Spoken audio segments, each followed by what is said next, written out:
Thanks so much, everybody. Welcome to Build. I'm Ricky Camilleri. From her first roles in the cult Hal Hartley movies Trust and The Unbelievable Truth to her years as the iconic Carmela Soprano and Nurse Jackie, Edie Falco is truly one of the best actresses we have. In Outside In, Falco teams up with acclaimed filmmaker Lynn Shelton and Jay Duplass to tell the story of an unlikely friendship between an ex-con and his high school teacher. Let's take a look at the trailer.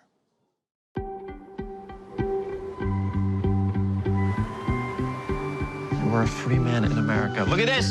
His first beer in 20 years! Okay, everybody, Chris's high school teacher's here.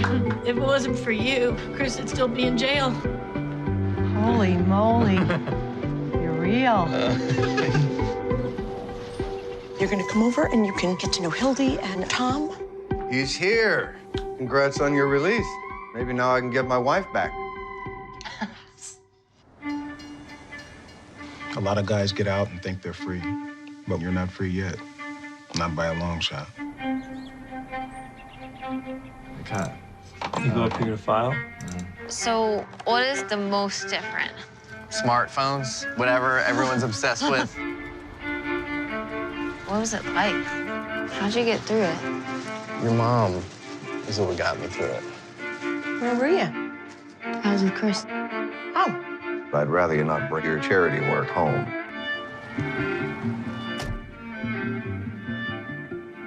Come on, put it on. Get out of here.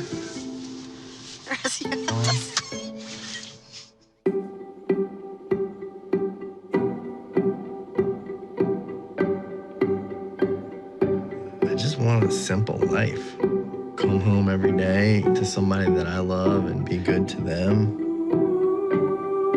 I want you. Chris, I have to save my marriage.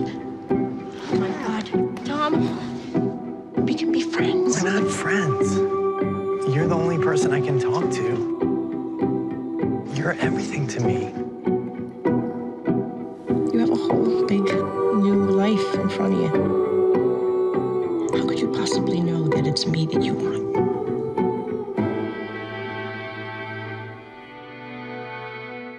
Everybody, please welcome Edie Falco. Let's hear it.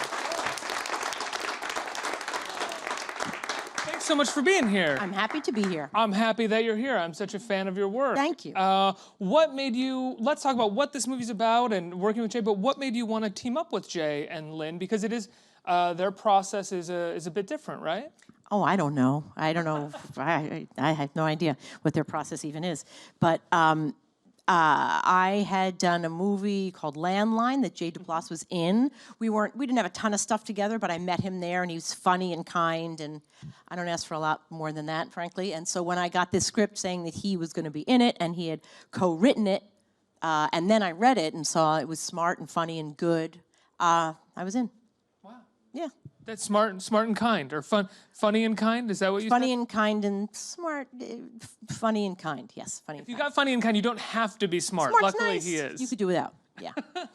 I know that Jay, and I'm not sure if Lynn works this way as well, but Jay improvises a lot of the films that he makes with his brother, and some of the other films that they produce are also improvised. Was this a heavily improvised film, or pretty much? I think it was based on a script, and then they were both so open to conversations we would have, like, well, wait a second, if we say that, but wait, no, the audience doesn't know that till the next, or whatever. It was constant work going on, which is, from my standpoint, nothing more exciting than that. It's like all the early stuff I did when I first got started.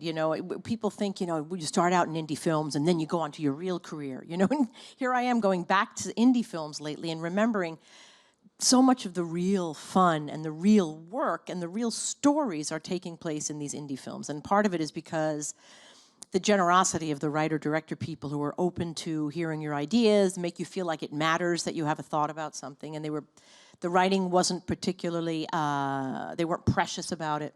I was very grateful. So going back to this sort of indie world, because it's a bit more collaborative and you get to sort of figure more stuff out. Yeah. That's so interesting because I referenced 2 indie films of yours at the top of this, which like very early in your career, the Hal Hartley films that you were in. And were those as well as collaborative? Because I always think of those films as very sort of almost like strictly written and right. strictly shot. I've heard other actors in those films discuss working on Hal's movies, and that Hal was very much a stickler about the lines, and to some extent how he, not how he wanted you to say them, but he had a very specific idea how he wanted it to feel and look. And my experience with working with him was less so like that, I just felt like I had a fair amount of freedom, and, you know, I wasn't improvising, but, yes.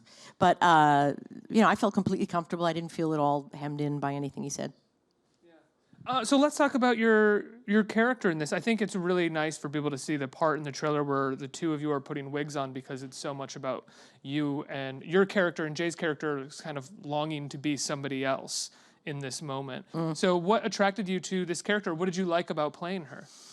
Well, you know, from an outside, you can decide she's, like, you know, a wife and a mother and a school teacher, which, you know, a lot of people can fall in that category. But the fact is, she has quite a bit more complicated inner life, and the idea that she helps him while he's in prison, she helps him kind of keep his brain going and keep his mental health, you know, somewhat stable. And then over the 20 years that he's in there, I think, you know, this is not discussed in the movie. The movie starts the day he gets out.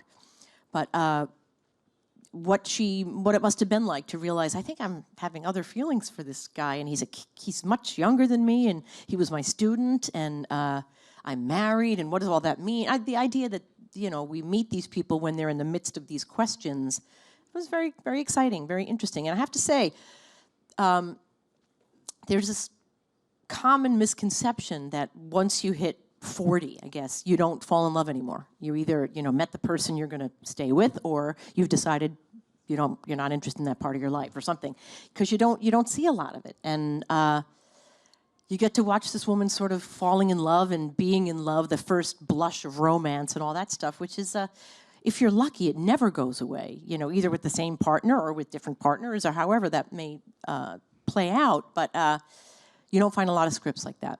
Yeah, part of what I think what it seemed to me like what she was falling in love with was the idea that there was another life for her as well. Right. Because she wasn't just sort of falling in love with this person, but with helping him and doing different work outside of the work that she had been doing for so long. Right. So she's in a whole kind of personal recreation. Right, like a midlife, not a crisis necessarily, but a midlife. A crisis with men. That's right, midlife, yeah, exactly. I don't know, revelation for women. But yeah, where she was a school teacher and wife and mother, and her daughter's a teenager and just sort of, you know, sullen and all that stuff. And the marriage is loveless at best. And she goes off to do this thing to help him while he's in, not in college, prison. And she realizes she's good at it, and that people are appreciating what she's doing, and she's having an effect on the world. That's like intoxicating for someone in her situation. One of the things that I love about the film is that it's rich in backstory without ever explaining the backstory. Yeah. No one is ever like, remember that time you did this or did that? It's all just kind of there because of the context of the situation. What a gift. I mean, I have to say, of the scripts that I read when I'm thinking about doing things, that whole expositional thing where you're having characters, I cannot bear it. I don't know how to perform it. And, you know, writers, they're smarter than that. You don't find another way to let the audience know what's happening. You can't have a character say, you know, it's like that time when we were walking down the street, you know, give them a pamphlet before they see the movie, something. But it's just the most uninteresting way to fill an audience in, if you ask me. Theater has a little bit more of that, but that's sort of necessitated by the medium itself sometimes. Yes, I suppose so. Part of it, I guess, is that, you know, just theater is different. It's a different animal. It's a little heightened reality oftentimes, and maybe there's a more appropriate way to make it sound like a character is saying that. I don't know. So when you sign on to a film like this, as you said, you're going back into the indie world. Was that something calculated, or you've just sort of found yourself in the middle of? I have calculated nothing in my life, not a single thing. I get sent scripts, and I never know what the forum is, you know, what kind of movie, what kind of money it has. If it's a movie, maybe it's a TV series, maybe it'll go. And now with television, you know, long form, short form, you can watch it on your anthology, watch, you know, yeah. I never know what the heck it is, but if it's a story that's compelling and people that I respect to work with, I'm in. When you landed the role of Carmela Soprano, where were you in your career at that moment? Well, I was doing Oz, and I was making a little bit of money, not a lot, but enough that I didn't have to waitress, and that was thrilling to me. That started with Oz, that you were able to, like, with Oz is when you were able to stop waitressing? Pretty much, yeah. That's like, what, like 10 years into your career at that point? Well, you know, my acting teacher at college at SUNY Purchase told me it's going to take about 10 years to get a career. We were all like, what? I can't wait 10 years. And for me, it seemed like it was like this. Isn't Purchase... Takes most people thousands of years. Isn't Purchase where Hal Hartley went? Yeah, we went to school so together. That's where all you guys went? And Nick Gomez, who I did Laws of Gravity with. Oh, that's right. And Eric Mendelsohn, who I did Judy Berlin with. So we all went to college together. And Bill Sage. Bill Sage, yeah. And I mean, a million people. You keep naming them, I'll keep saying, yep. I was very into Hal Hartley in college. Oh, so is that I feel right? Like I know a lot of this stuff, yeah. I'm glad. So anyway, you're on Oz, you're just starting to make a little bit of money, and you get Carmela Soprano. Yes, I mean, I got the script. I had my friends, you know, we were all in touch, like, oh, there's a script going around, Sopranos. I only half paying attention, and I assumed it was about singers, and I thought, you know, I'll read it. And I read it, and I thought, I read it and knew immediately who the woman was. I mean, I am Italian-American, and half my family is some version of the characters. I mean, not really, but I mean, a lot, sort of the network television version of those characters. So I knew who she was. I also knew that I was not the one they were going to cast, because I just didn't read Italian-American to me. You know, I thought, you know, Annabella Shore or Marissa Tomei, or, you know, the people I had gotten used to seeing in roles like that. And that gives you a fair amount of freedom when you go into an audition knowing you're not going to get it. You know, you just go in and have fun, and that's what I did. And were you auditioning at that point with the person they originally cast as Tony, right? No, I think originally it was going to be Anthony LaPaglia, but I think that was with a different network or something. That was some previous incarnation. But reading the part of Tony Soprano was Johnny Ventimiglia, who ended up playing Artie Bucco. So yeah, keep it all in the family. It's interesting that you say you knew these people because, you know, there was a different, your family might have been like a different version, but I feel like, you know, I'm not necessarily an Italian-American, but I'm lower middle class, and I very much recognize this family, even when it wasn't the personalities and the gender dynamics. I was always kind of like, yeah, that's my dad. Yeah, that's my mom. You know, I mean, who am I to say it isn't, you know, congruous to any family? Yeah, you know what I mean? The family dynamic. One of the major successes of the show was that it was so relatable, even though it was somehow in this heightened gangster world. Right. Yeah. That seemed like an afterthought, frankly. Sometimes it did. Yeah, it was like they were trying to get by and raise their kids, and he had like kind of an annoying son that he didn't know how to figure out. Right, and you know, and a bratty daughter and a terrifying wife, and you know, it's. Did you think Carmela was terrifying? No, but I do think that she was one of the few people that he really was nervous about giving bad news to or something, you know, like it mattered to him how she would feel about something that he said. Right, he never wanted to disappoint her. Yeah. Yeah, and nor did he ever really want to piss her off that much. Right, exactly, yeah. Yeah. Were you scared of playing Carmela when you got it? What did you think when you got the role? Was it a bit nerve-wracking? Or? It was not at all nerve-wracking. It was thrilling, because it was easy in a way. I mean, I just really felt right away that I knew who she was, and you know, careers I have found go in these like chapters. You know, I was in a chapter at that time of Oz playing a prison warden. You know, and I played lots of cops, you know, tough cops, and then, you know, a lot of, you know, the defense attorney. Like, it's these sort of like, I don't know, what are they, white-collar people in suits and stuff. So you figure you're going to play that for a long time until something comes along that's different. And then Sopranos came along. I was like, oh, good, this will be fun. That's so interesting. Do you feel like you were typecast as, like, tough? No. Actually, I went through a very long period where I think it started in college, where I was doing, I had done a scene from, one of the Woody Allen movies, where a Diane Keaton part. Right. So for a long time, I was playing these sort of, like, airy, very naive, kooky kind of, you know, those types of characters. And that went on forever. I thought, oh no, my whole career. And then who knows, something happened, and then it becomes, oh, Edie Falco's the one who does those tough cops, give her a call, you know what I mean? Right. What do you remember as like the toughest scene that you had to shoot with The Sopranos? With The Sopranos? Oh gosh, the toughest scene. Yeah, I'll say there was a scene, I don't know, in, I don't remember, I think it was towards the end. I was wearing an orange top. The scene went on forever. It was like a long scene. I think it was the scene when Tony and Carmela get together after breaking up. It was like a backyard barbecue or something, and it took just took forever. And it was one of those things that we shot until, like, from like, we'd start shooting 8 in the morning, and 3 in the morning we're still doing setups, and it was just miserable, but for like 3 or 4 days. And every day I'd come in and like I had to put that orange top on again. I was ready to shoot myself. And at some point, Tony throws Carmela in the water, and I end up naked in the pool, and I thought, well, I'm not really looking forward to that. So the whole thing was it just went on forever. And it's as always, you end up seeing it, and you're like, oh, 5 seconds, and then it was over. Right. But it takes a long time. I was hoping that the story ended with you just being mad about wearing the top. No. The never scene was this orange top I had to wear, which was awful. My memory of it is like little people walking around in this giant orange thing in front of my field of vision, like, oh God. What did you think about Carmela's fashion sense and having to dress like Carmela? It was some of the funnest fittings I've ever had in my life. Me and Juliet Polsko, who designed the costumes, laughing our fool heads off at the outfits she had me try on. And I knew if it was something I looked at and I was like, oh, that it was wrong. Because if it was something I could actually imagine wearing in my real life, it was completely wrong for Carmela. Does doing something like this film where you're having a lot of conversations with the writer and the director, the writer with the co-writer who's your co-star in the film, and the director who's on set as well, of course, about the scenes and sort of rebuilding the scenes and reshaping them while you're shooting, is it in any way similar to working on something like The Sopranos? Could you do something like that on The Sopranos? Or does Chase and his writers room really have the whole thing laid out and ready to go?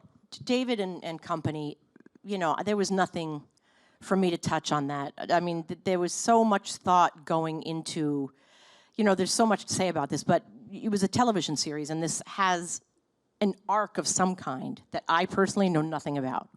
And Carmela is a cog in a very large wheel. So I was never to say, I don't think my character would say that. No, she's saying it, and I'm sure these guys know why, and I know what the meaning of it is in the context of the scene. But no, I never felt compelled to talk about dialogue with them or anything. And I don't want to overstate that happened every day with Lynn and Jay.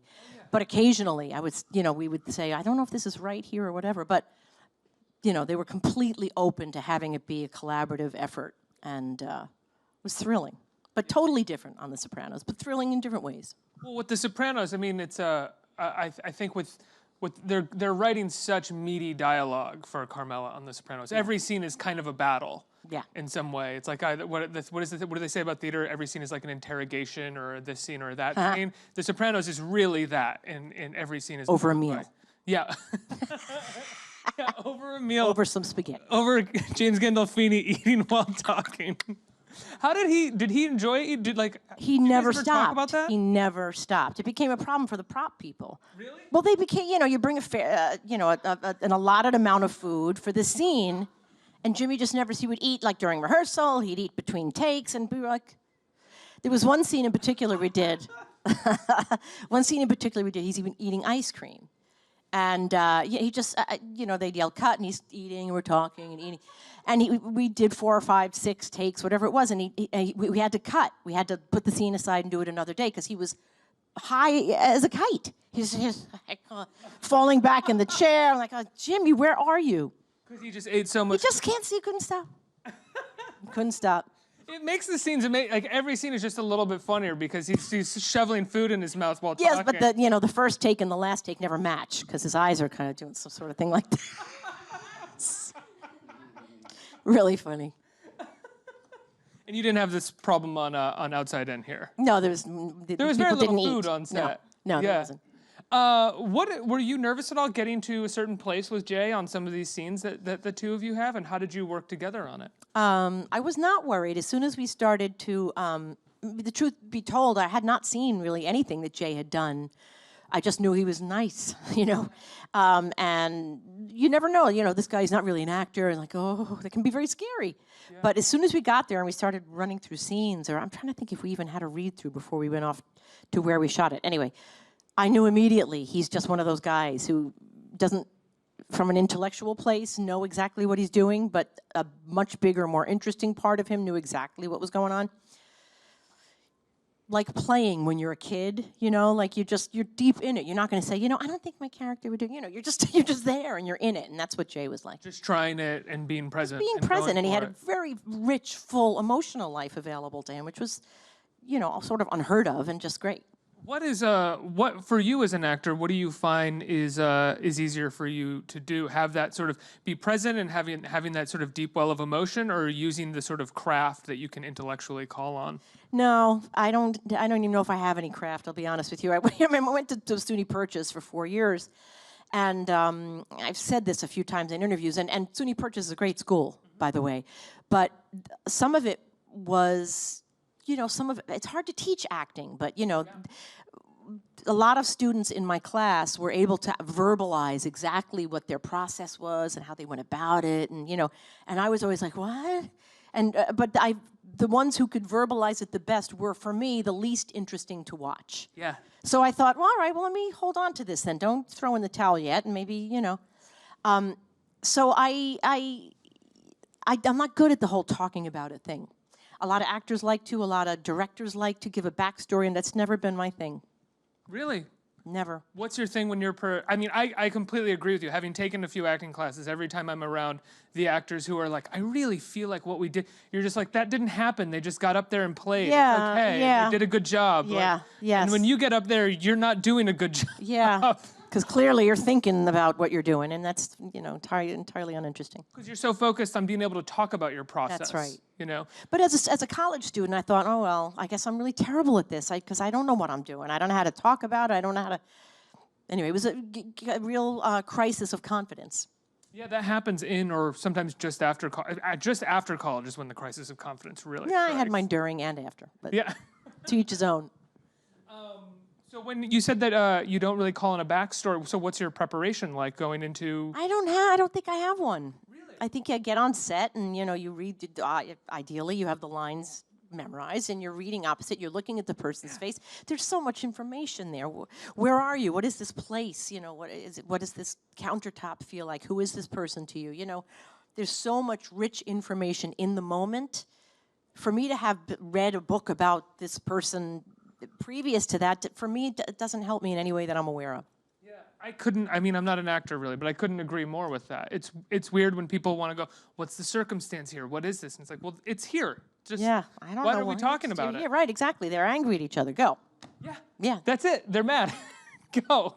Do you want it faster or slower? Yeah, right. Yeah. Let's get some questions from our audience. Who's a question? Right here. Hi, I'm Hello. like a huge fan of you on The Sopranos. Thank the way you. you just capture the audience as an Italian momster wife. Thank you. So my question for you is, when was that moment in your life that you had the epiphany that this is what I want to do as acting as my passion? I wish I could say there was a moment, It was like a million little moments throughout many years. My mom was an actress when I was little. She did community theater, and I used to go to all of her performances, all her rehearsals. I got really excited by this thing that she did. But she had a real job during the day. And I sort of thought, I think I'm going to probably end up doing this in my life, too. I thought I would do it after work, And then I had a teacher say, well, why don't you study acting? I was like to become an actress? It just seemed absolutely ridiculous. How did your parents respond to that when you told them? Were they like, no, you got to study something else to work during the day? I don't think my parents to this day know I went to college, so I had come from that family. So, there were no rules. It was just, which is, I don't know, it's a beautiful way in a lot of ways to raise your kids. They'll find their way. That you find the thing you love and you do it. It's as simple as that. It's what both my parents did. But no idea what we're talking about. Oh, when you've decided that you really wanted to... Oh, yeah, and so I was going to do these plays. That's okay. And I went to college to study it, and then, here it is many years after that, and I'm an actress, and I have a life that I support, and I have a career that I adore more and more every year. I don't know how this happened. I think, but I knew I'd always do it. I didn't always know if I'd make money from it. And if tomorrow the whole money-making piece of this fell apart, I'd still be doing it. And working at 7-Eleven or something.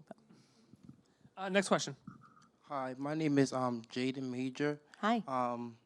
My question is, if we ever see a Soprano movie, will we see you star in it, and will we see Anthony Jr. be the successor to Tony? Well, I think it is unlikely that you will see a movie to follow the series. They're working on like a prequel. I just read in the paper, in the online, like everybody else, that they're doing, that David Chase, the same writer, wrote a prequel so that all the guys that are old in Sopranos are going to be kids. So none of us will be in it. The story of Junior. It's going to be Uncle Junior and Tony's father and Livia, the mother, I'm sure. You know, I'm dying to find out who they cast in these things. I am dying to watch young Olivia. I mean, that was such a wonderful... She was amazing. Yeah. She was totally amazing. But I have proposed the idea to David Chase that we do the series, continue where it was, but I take over the family. Not Anthony, I do it. He was not keen on that. So, the prequel it is. One more. Hey, Edie, thanks for being here today. This is so cool. I really enjoyed your work on the Menendez Brothers miniseries. I was wondering, what was it like for you in this era now where we're exploring, the OJ trial and Tanya Harding and all these? What was it like for you to recreate recent history? Well, it was not a story that took up a lot of brain space for me when it was happening. I was aware that it was in the news, but and also the news was not what it is now. It wasn't everywhere. I would hear there were these bratty kids in Beverly Hills who killed their parents for money, and that's what that was to me. So when I was offered this thing and learned more about it and realized how much more there actually was to the story, I took it on the way I take anything on. I mean, it was different because I'm playing a real person, but as far as I was concerned, it was as engaging a story as if it had been written.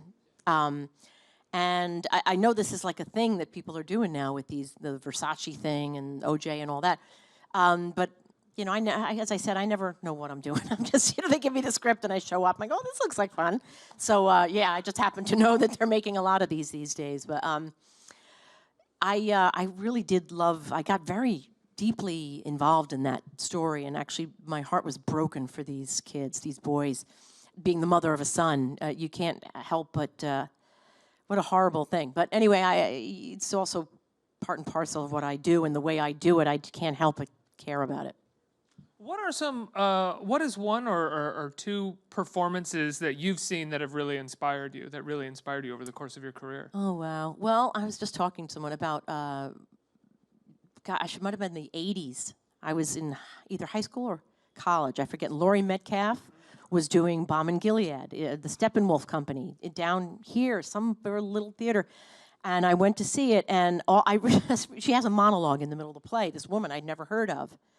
And all I remember is when she was done with her monologue, I'd climbed on the seat in front of me, like I was trying to get closer to the stage or something. I suddenly realized was like on somebody's coat.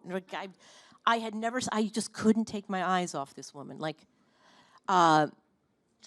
Yeah. And she, to this day, the second something of hers comes out, I'm there.